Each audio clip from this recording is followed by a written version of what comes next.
bombastic side eye, criminal offensive side eye.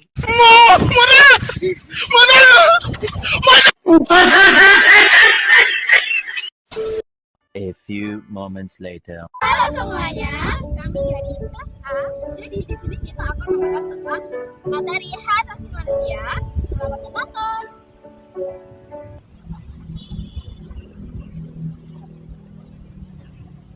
Halo semuanya, jadi di sini kita akan membahas tentang hak asasi manusia atau HAM.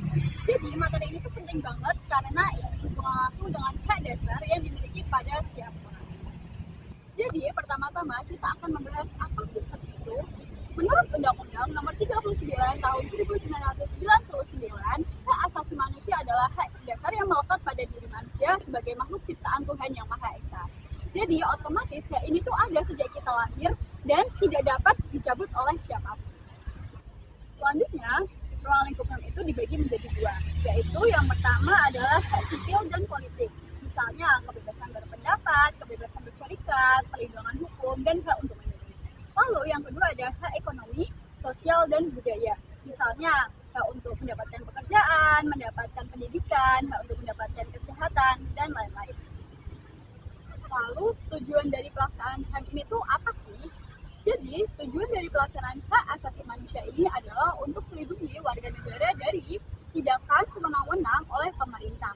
Lalu tujuan yang kedua yaitu untuk membantu manusia agar berkembang menjadi pribadi yang lebih utuh dan multidimensional.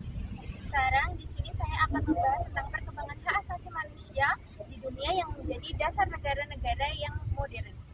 Yang pertama ada Magna Carta tahun 1215 di Inggris yang menjadi awal mula pembatasan kekuasaan raja agar masyarakat mendapatkan haknya. Lalu ada Bill of Rights Inggris tahun 1689 yang memuat hak-hak dasar masyarakat. Selanjutnya ada Deklarasi Hak Asasi Manusia dan Warga Negara dari Prancis tahun 1789 yang menekankan kebebasan dan kesetaraan semua warga. Di tahun yang sama ada Virginia Bill of Rights tahun 1789 di Amerika Serikat. Dan puncaknya adalah Deklarasi Universal HAM oleh PBB tahun 1948 yang sampai sekarang jadi standar internasional terkait hak asasi manusia. Dokumen-dokumen ini yang akhirnya mempengaruhi aturan HAM di seluruh dunia termasuk Indonesia. Selanjutnya, pada tahun 1908 sampai 1945, banyak organisasi-organisasi yang mengemukakan tentang HAM. Salah satunya yaitu Budi Utomo, yang memperjuangkan bagi seseorang yang ingin memberikan pendapat. Yang kedua, yaitu pada Penghimpunan Indonesia, yaitu dalam menuntut hak menentukan kehidupannya individu. Yang ketiga, yaitu tentang keagamaan dalam memperjuangkan kehidupan yang layak. Yang keempat, yaitu PNI, yang memperjuangkan dalam menuntut kemerdekaan dan persamaan yang layak. Selanjutnya pada PNO menuntut hak yang berkumpul, berserikat, mengikuti pemerintah, dan menghadap di depan hukum. Pembahasan HAM setelah kemerdekaan tahun 1945 sampai 1950 yaitu kebebasan dalam politik.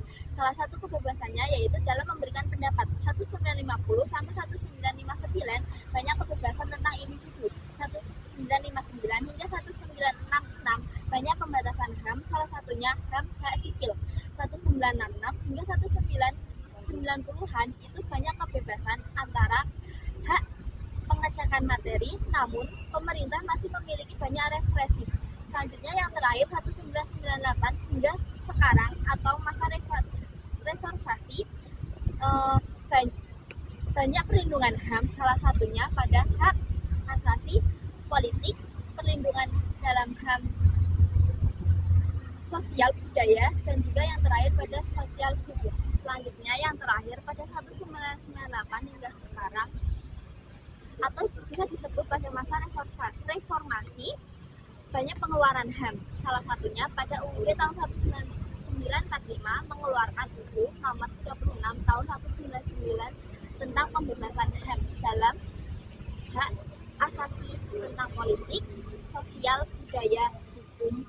Lalu pada bagian terakhir saya akan membahas mengenai konsep hak asasi manusia menurut berbagai blok negara dan menurut PBB. Yang pertama, saya akan membahas terlebih dahulu mengenai konsep hak asasi manusia menurut berbagai blok negara. Yang pertama ada dari negara barat. Pada negara barat ini, hak asasi manusia melekat pada individu, dan negara hanya bisa mengatur dan mengawasi saja. Lalu yang kedua, ada dari negara sosialis. Pada negara sosialis ini, kebalikannya dari negara barat.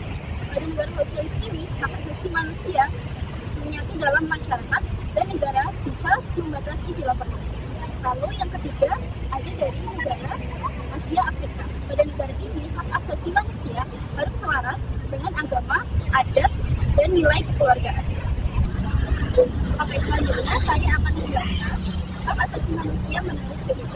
Pada hak asasi manusia menurut PBB ini terdapat beberapa hak dasar antara lain. Yang pertama, yaitu hak hidup dan kemerdekaan.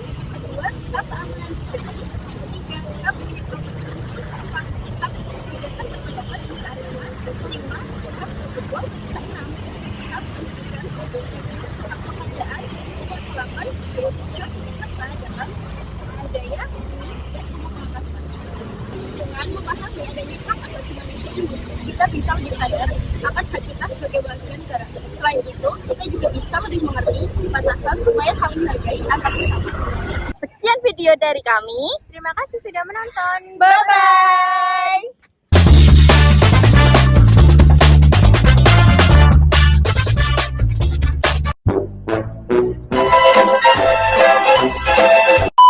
Pertama-tama kita akan membahas apa sih HAM itu.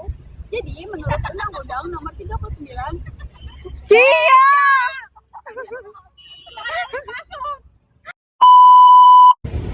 Sekian video dari kami. bentar gini.